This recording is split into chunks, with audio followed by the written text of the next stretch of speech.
영상 시작하기에 앞서 이틀 전부터 많은 분들이 영상 알림이 오지 않는다는 분들이 계십니다. 현재 그런 문제가 있으신 분들은 알람 설정을 확인해 보시기 바랍니다. 아래 댓글에 남겨드린 링크로 이동하시면 종 모양을 확인하실 수 있는데 전체라고 설정이 되어 있는지 확인해 보시기 바랍니다. 만약 맞춤 설정이나 없음으로 체크되어 있으면 전체로 변경하시면 앞으로 모든 영상의 알림을 받으실 수 있습니다. 참고로 디시멘터리는 평일 오후 7시에 영상이 업로드되고 주말에는 오후 시간에 업로드됩니다. 물을 가둬 홍수 피해를 막고 생활용수 및 농업용수 등 꼭 필요한 곳에 사용하기 위한 목적으로 보통 댐을 건설합니다. 그러나 댐이 건설된다는 것은 필수적으로 수몰 지역이 발생하게 되는데요. 국가적인 사업을 함부로 막아설 수 없어 누군가는 자신이 태어난 고향을 잃고 누군가는 아버지 어머니가 평생 일구신 생활터전을 잃죠. 경남 진주시 대평면 일대에는 한국 최초로 건설된 다목적 댐인 남강댐이 자리하고 있습니다. 1962년 4월 26일 제1차 경제개발 5개년 사업으로 책정되어 2003년 12월 보강 사업까지 완료됐습니다. 그런데 남강댐 아래에는 우리나라뿐 아니라 전 세계적으로도 굉장히 중요한 유물이 발굴된 마을 몇 개가 수몰되어 있습니다. 어떤 유물일까요?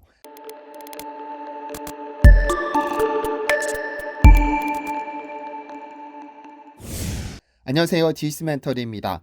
우리나라는 반세기라는 짧은 기간에 세계 최빈국에서 전 세계 200여 개 국가 중 10손가락에 꼽히는 경제대국으로 발전했고 수많은 국가의 롤모델이 되었습니다. 이렇게 단시간에 이룬 기적을 흔히 한강의 기적이라 부르는데 그 바탕이 된 것은 1961년 수립된 제1차 경제개발 5개년 계획입니다. 이런 이야기가 나오면 분명 싫어요가 많아지고 비판의 댓글이 달릴 줄은 압니다만 우리나라가 본격적으로 발전을 시작한 것은 저 계획에서부터 시작된 것은 사실입니다. 경제개발이라는 이름으로만 총 5차례에 걸쳐 실시됐는데 이 과정에서 고속도로, 자동차, 조선업, 철강, 건설 등 우리나라 미래를 책임질 대부분의 산업이 육성됐으니까요. 그리고 제1차 계획에는 사회 간접자본 시설 확충이 포함됐는데 중요 사업 중 하나가 바로 경남 진주의 남강댐을 건설하는 것입니다. 보통 댐은 홍수 피해를 막기 위해 건설되기 때문에 남강댐 역시 일제강점기 시절인 1920년대부터 홍수 조절을 위해 계획되었다가 완성하지 못했고 1961년에 홍수 조절 외에 농업용수 및 상수도 용수, 수력발전 등 복합적인 목적을 포함하는 다목적 댐으로 계획이 조정됐습니다.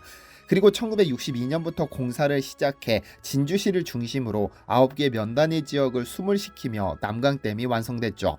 그런데 이 아래에는 어마어마한 청동기 시대 유적이 수몰되어 있습니다. 1990년대 초반 댐 확장에 따른 수몰 지역에 대한 문화재 발굴 조사가 진행됐는데 이 과정에서 곧 수몰될 것으로 예정된 대평면에서 무려 1만 평이 넘는 청동기 시대 밭 경작지, 400여 동의 집터, 100여 기의 무덤, 옷과 석기를 만드는 공방, 고도의 토목 기술과 노동력이 투입된 방어 시설인 환호 등이 발견된 것이죠. 이를 진주 대평면, 대평리 유적이라고 부르는데 우리나라에서 가장 큰 규모로 발견된 청동기 시대 유적입니다. 다만 댐이 확장되는 과정에서 수몰은 불가피했기 때문에 그 자리에 진주 청동기 문화박물관을 세워 기념하고 있습니다. 그런데 이 유적지에서는 그 지역이 농경지였다는 사실을 알려주는 유물들이 출토됐는데 돌을 깎아 만든 석도, 현재의 낫과 같은 역할을 했던 돌낫이 발견됐습니다.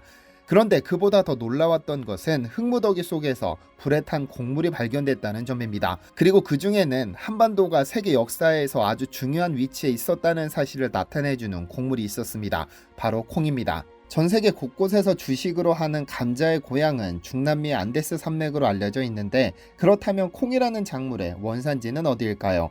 놀랍게도 한반도입니다. 일찍이 콩의 가치를 파악한 미국 정부는 1929년 콩의 유전자원 확보를 위해 동양농업탐험 원정대를 구성해 동아시아로 파견했는데 당시 원정대는 조선과 일본, 만주에서 콩 유전자원을 수집했습니다. 총 4,471점을 수집했는데 그중 579점을 일본에서 513점을 만주에서 3,379점을 조선에서 채집했습니다. 당시 원정대를 이끌었던 도셋과 모스는 조선에서 모은 데이터와 사진만으로도 훌륭한 책을 쓸 수 있을 정도라고 보고서에 기술했습니다. 보통 작물의 원산지는 그 변이종의 다양성으로 추정하는데 조선에서 80%에 가까운 야생콩이 발견됐다는 것은 한반도가 그 원산지임을 나타냅니다. 보통 미국인들이 가장 존경하는 인물로 벤저민 프랭클린을 꼽는데 $100 지폐의 주인공이기도 합니다. 필의 침과 다초점 렌즈 등을 발명한 과학자이자 미국의 독립에 큰 역할을 한 정치가이기도 한데, 미국인들이 그를 존경하는 또 다른 이유는 그가 미국에 콩과 두부를 소개했기 때문입니다. 그는 자서전에서 1770년에 영국에서 고향인 필라델피아에 콩씨를 보냈다고 쓰고 있는데, 영국에서 공식적으로 콩이 재배되기 전에 미국으로 먼저 보낸 겁니다. 그의 이 우편물 하나 덕분에 현재 전 세계 콩 생산의 60% 이상을 차지하는 콩의 제국 미국이 건설됐습니다.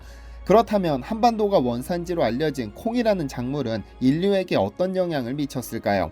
경남 진주에서 발견된 대평리 유적에서 청동기 시대 유물이 잔뜩 발견되었다고 말씀드렸습니다만, 청동기 시대에 접어들면서 인류는 마을을 형성하고 본격적인 농경 정착 생활이 이루어졌습니다. 보통 인류의 가장 큰 혁명을 농경 생활로 보는데, 이것을 가능하게 한 것은 육류 덕분입니다. 불이 발견되면서 날 것이 아닌 익힌 고기를 먹기 시작하면서 인류는 급격하게 단백질 섭취가 늘었습니다. 단백질 섭취 증가는 뇌의 활동량 증가를 가져왔고, 뇌 활동량의 증가는 지능을 발달시켰고, 지능이 발달한 인간은 도구를 발명하기 시작했습니다. 즉, 땅을 개간해 씨앗을 심고 이를 키워 먹기 시작한 것입니다.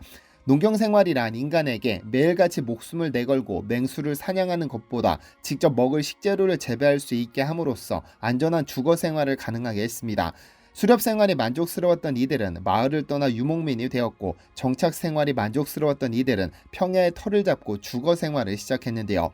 하지만 문제가 발생합니다. 수렵 생활을 하지 않다 보니 육류 섭취가 줄었는데, 농경 생활을 유지할 수 있게 해준 것이 바로 콩입니다.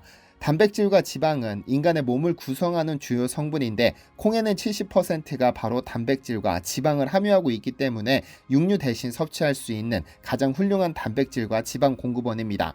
그래서 콩은 밭에서 나는 소고기라는 별명까지 가지고 있죠. 이 콩이 경남 진주 청동기 시대 유적지에서 발견된 겁니다.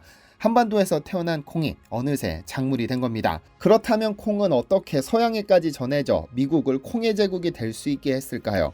알려진 바에 따르면 한반도의 콩은 고조선 시대 제나라를 통해 중국으로 전해진 것으로 보입니다. 사마천이 쓴 사기에는 기원전 623년 쟤는 북으로 산융을 정벌하고 고주국 지역까지 갔다가 융숙을 얻어 돌아왔다고 기록하고 있습니다. 여기에서 말하는 산융은 만주 남부지방을 의미하고 융숙은 콩을 의미합니다. 잘 아시다시피 우리 한민족은 기원전 9세기 이전에 이미 만주 남부지방에 정착해 농사를 지었던 농경민족이며, 전 세계 그 어느 민족보다도 앞서 콩농사를 시작했습니다. 이렇게 중국으로 전파된 콩은 동남아시아로 전파됐죠. 콩이 유럽에 최초로 알려진 것은 1712년으로 독일의 식물학자 엥겔베르트 캠퍼가 개인적인 호기심으로 콩을 소개했다는 것이고, 공식적으로는 1739년 프랑스 선교사가 중국으로부터 콩 종자를 가져와 파리 식물원에서 재배한 것이 최초의 기록입니다. 이후 1790년 영국 식물원에서 콩이 재배된 이래 당시 영국의 식민지였던 아프리카 몇몇 국가에서도 재배 실험이 이루어졌는데요. 미국까지 전파된 경로는 크게 두 가지로 봅니다. 하나는 벤저민 프랭클린이 우편물을 이용해 필라델피아로 보냈다는 것, 그리고 또 다른 하나는 1764년 동인도 회사 선원이었던 사무엘 보엔이 중국에 살다 미국으로 가 콩을 재배했다는 것인데요. 그러나 콩이 경제적 작물로서 관심을 끌게 된 것은 그로부터 1세기가 지난 1800년대 말입니다. 영국과 청나라의 아편전쟁 후 미국의 농학자들이 중국인들이 콩을 식용으로 이용한다는 것을 본 후 들판의 젖소라고 칭하며 그 재배 기술을 본격적으로 연구하기 시작했는데요. 1900년대 초반까지 사료용으로나 사용되던 콩은 제1, 2차 세계대전을 겪으면서 기적의 작물로 불리며 전 세계 주요 곡물로 자리 잡았습니다. 한반도가 콩의 원산지라는 사실은 다양한 사례에서 확인됩니다. 우선 서양에서 콩은 보통 사이드 메뉴로 등장하고 메인으로 삼는 경우는 없지만, 한반도에서는 콩을 원재료로 이를 발효시킨 된장, 청국장, 메주, 간장 등으로 음식을 만듭니다. 그만큼 한반도와 콩의 오래된 관계 때문일 겁니다. 뿐만 아니라 이러한 내용은 실생활 용어에서도 발견되는데요. 한국은 전 세계에서 유일하게 콩나물을 먹는 국가인데, 일본을 포함한 외국에서는 숙주나물을 먹지만 한국에는 콩의 싹을 키워 먹는 콩나물용 콩이 별도로 존재합니다. 여기에 워낙 친근하다 보니 콩과 관련된 용어가 많은데요. 대표적으로 쑥맥이라는 용어가 있습니다. 여기에서 말하는 쑥은 콩을 의미하는 쑥이고, 맥은 보리맥을 씁니다. 난 놓고 기억자도 모른다는 의미와 동일한데 콩과 보리도 구분 못하는 못난 사람을 의미하죠. 또한 북한의 두만강이라는 지명은 콩을 가득 실어 나르던 강이라는 뜻을 가지고 있습니다. 1930년대 한반도는 전 세계에서 콩 생산량이 가장 많았는데 일제강점기 반공령에 의해 조선에서 생산되는 콩의 30%를 일제가 강제로 수탈했습니다. 그래서 두만강에는 콩을 가득 실은 배들이 쉴 새 없이 오갔기 때문에 콩으로 가득 찬 강 또는 콩을 가득 실어 나르던 강이라는 의미로 두만강이라 불렀습니다. 이 외에도 콩 심은 데 콩나고 팥 심은 데 팥난다, 번갯불에 콩 구워 먹는다, 가뭄에 콩나듯 한다와 같은 다양한 속담까지 과학적인 근거가 아니더라도 일상생활에 깊숙이 침투한 콩이 한반도가 원산지가 아닌 것이 더 이상하지 않나요? 디시멘터리에서는 여러분의 제보를 기다립니다. 제 채널에서 다뤘으면 좋겠는 뉴스 또는 널리 알려졌으면 하는 영상은 디시멘터리 네이버.com으로 보내주시면 소중히 제작하겠습니다. 시청해주셔서 감사합니다.